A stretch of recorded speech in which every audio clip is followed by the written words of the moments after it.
Selfie ತೆಗೆಯುವ ಹುಚ್ಚಿಗೆ ಇಬ್ಬರು ಯುವಕರು ಜಲಾಶಯಕ್ಕೆ ಬಿದ್ದು ಸಾವನ್ನಪ್ಪಿದ ಘಟನೆ ತುಮಕೂರು ಜಿಲ್ಲೆಯ ಕುಣಿಗಲ್ ತಾಲೂಕಿನ ಮಾರ್ಕೋನಹಳ್ಳಿ ಜಲಾಶಯದ ಕೋಡಿ ಹಳ್ಳದಲ್ಲಿ ಸಂಭವಿಸಿದೆ.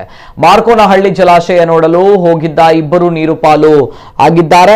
ಇನ್ನು ಮೃತರನ್ನ ಕುಣಿಗಲ್ ತಾಲೂಕಿನ ಬೀರಗಾನಹಳ್ಳಿ ಗ್ರಾಮದ 23 ವರ್ಷದ ರಾಜು ಮತ್ತು 20 ವರ್ಷದ ಅಪ್ಪು ಎಂದು ಗುರುತಿಸಲಾಗಿದೆ.